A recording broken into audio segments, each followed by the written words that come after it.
Olá, gente. Eu sou o Darcio Cavallini. Eu sou o criador das terapias quantiônicas. E, mais uma vez, estou aqui para abordar um tema interessante na visão da quantiônica. E hoje nós vamos falar sobre uma questão que aparece muito, muita gente me pergunta. Será que eu sou médium? Porque eu não sinto, não vejo, não ouço, eu nada de nada. Então você que gosta desse tipo de tema, desse assunto, por favor, se inscreva no canal, convida seus amigos, tá bom?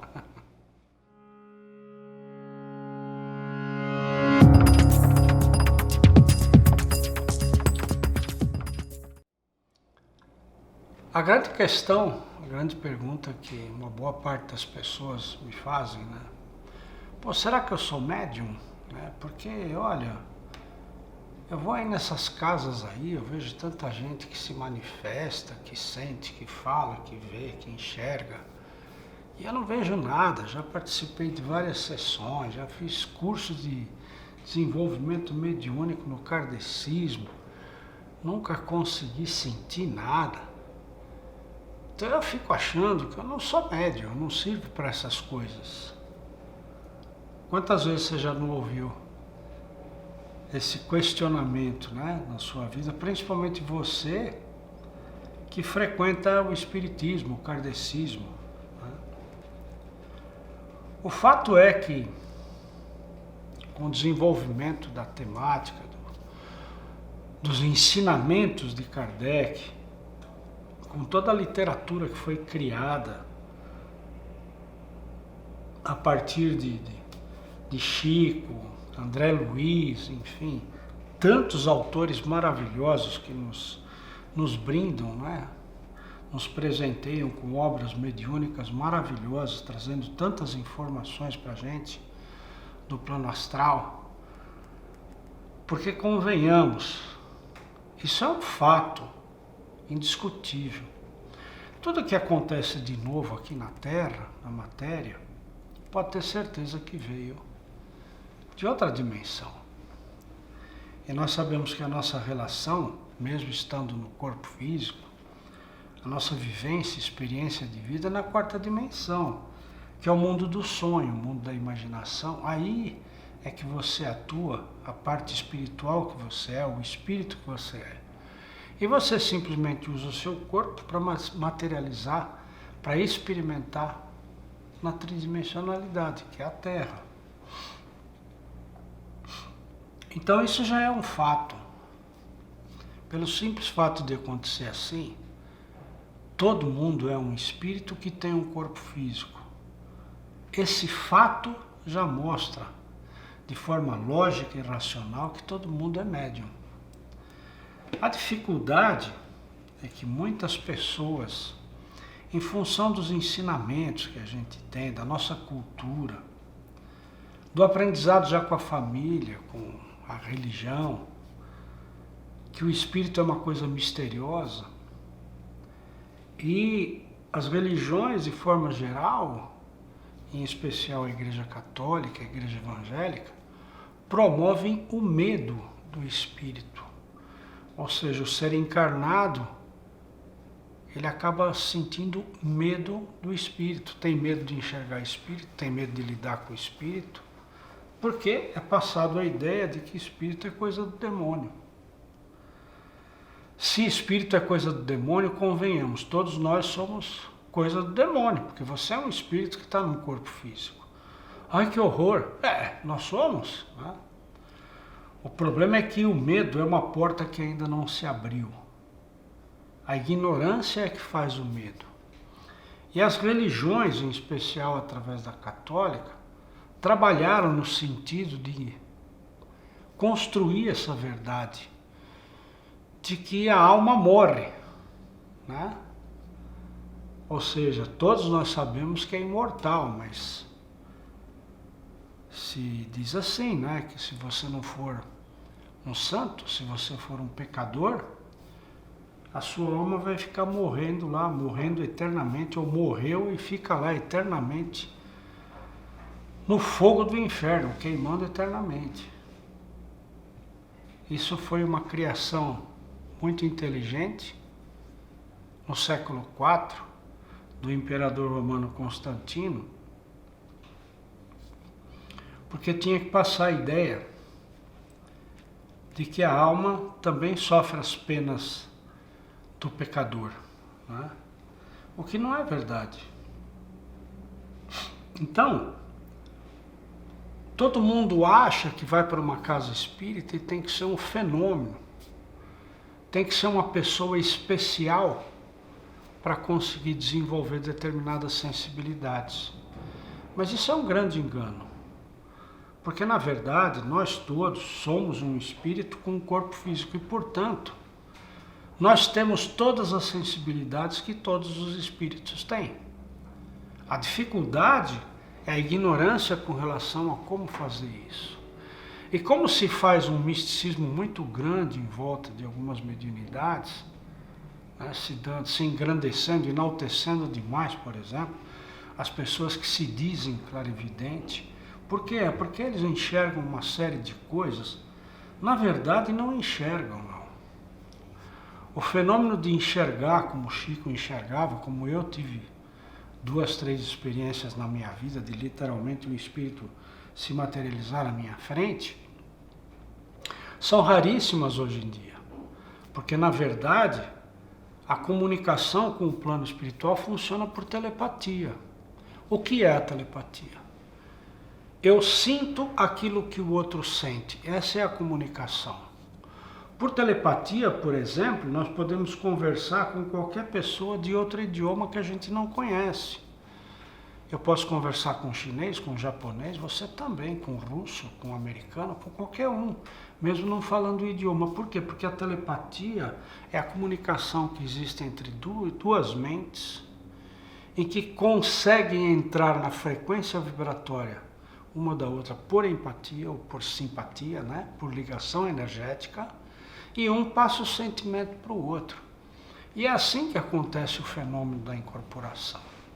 Aquele médium que se propõe a trabalhar na Umbanda, ou na mesa branca, ou na casa espírita, e que recebe a informação do outro lado, a única coisa que ele aprende a fazer, ou já é natural dele.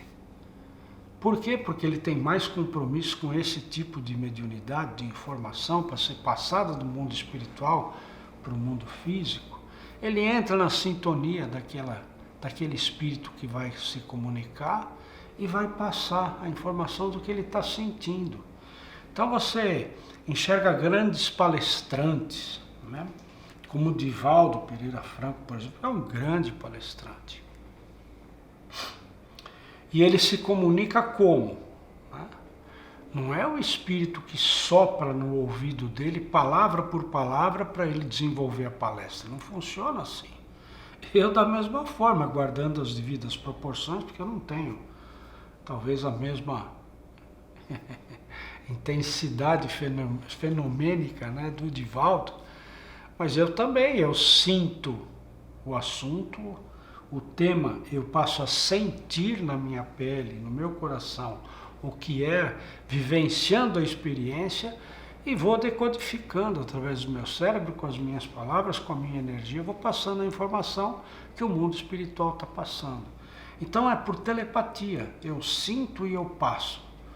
Por essa razão que nem todo palestrante é um palestrante fidedigno, porque é muito fácil começar a confundir as minhas preferências, as minhas vontades, os meus desejos, colocando então como animismo na comunicação que o Espírito está fazendo para a gente passar como informação para o público quando está fazendo uma palestra, por exemplo. E esse é o grande risco do palestrante, se permitir o animismo, colocar a sua opinião, né? Não filtrando, não conseguindo filtrar direito aquilo que o Espírito está passando. Assim também funciona o fenômeno daquele espírito que está doente, aquele espírito que está causando dor para o próximo, aquele espírito ele está sofrendo, né? Então ele chega numa casa espírita para receber ajuda e ele vai dizer no ouvido do médium, olha, eu estou com dor de estômago. Não, ele vai entrar na sintonia do médium, tá certo? ele passa o sentimento, ou o médium capta aquele sentimento de dor de estômago do espírito e vai manifestar a dor de estômago. E nós, como estamos na matéria, temos o corpo físico e dominamos o magnetismo, que é a nossa energia vital, o eletromagnetismo, nós dominamos porque é a energia da Terra. E eu estou com a antena necessária para captar essa energia e transmutar, que é o meu corpo físico. Porque um espírito que já perdeu o corpo físico e anda por aqui ainda, ele fica aqui em duas situações. Mas ele não tem a capacidade de administrar a energia vital, que é a energia eletromagnética. Portanto, precisa do médium. Por que precisa do médium? Porque o médium tem o corpo físico vivo e ele tem energia vital à sua disposição para transmutar como for necessário. Então, todo trabalho espiritual, o Chico Xavier dizia que ele sempre acontece tocando o telefone de lá para cá. Esse Chico sempre dizia isso, né? Mas o telefone de lá para cá toca toda hora, mas você atende o telefone? Porque para completar a comunicação, alguém tem que atender o telefone, ou seja, aquele espírito está se comunicando, mas você entrou na sintonia dele, você acredita que você pode, você transmite o que ele está falando. Então, muitas vezes na sua própria vida, você tem intuições, né, e não percebe. E o que são essas intuições? De repente você está diante de um problema que é insolúvel para você, você está com muitas dificuldades, não vai, e você tenta resolver aquela dificuldade de toda forma e não consegue, né? Aí você desiste, cai em choro ou desiste, fica desanimado. Quando você entregou, que você consegue entrar na sintonia dos teus mentores, a ideia vem, que é aquela ideia que soluciona seu problema como se fosse um passe de mágica. O que aconteceu? Você atendeu o telefone. Porque 24 horas por dia a sua equipe espiritual está presente na sua vida. E está te passando informação 24 horas por dia. O problema é quanto eu estou pronto e preparado para fazer essa interação, entrar nessa comunicação. E todas as vezes que eu afirmo que eu não sinto, não ouvo, eu não vejo, eu não faço, eu nada, você está exatamente cortando a ligação, está sem sinal de celular. É assim que funciona. Todo mundo é médium. Quantas vezes você já passou por uma experiência qualquer, que de repente você vai num ambiente e não se sente bem, você encontra uma pessoa que terminou a conversa, não fica muito agradável, você não se sente muito bem, ou quantas vezes você já chegou próximo de uma pessoa que você estava meio para baixo, e sem saber porquê, pá, você ficou bem. Quantas vezes aparece uma ideia que você resolve uma situação difícil? Quantas vezes você já foi num lugar e imagina, puxa vida, eu acho que eu já estive aqui. Quantas vezes você conhece uma pessoa que te dá aquela sensação, a impressão, puxa, eu já conheço essa pessoa. Quantas vezes você passou por isso? Todas essas vezes você teve uma manifestação mediúnica. Então, existe muito misticismo e muita idolatria, né, para aquelas pessoas que têm um pouquinho da sua sensibilidade mais aguçada, mais apurada. Mas pode ter certeza, e essa é uma verdade absoluta, porque eu comprovo isso ensinando as pessoas. Mediunidade não é dom divino. Mediunidade é treinamento. E assim como você consegue sair do colo da sua mãe, você treina até conseguir, você sai andando. Você treina e sai falando. Mediunidade é isso. Se você tiver a orientação correta e treinar muito com disciplina e com amor, pode ter certeza que você se torna um excelente médium. Porque você é um médium. Gostou desse tipo de tema? Por favor, se inscreva no canal, convide os amigos. Vão fazer parte dessa egrégora aqui, tá bom?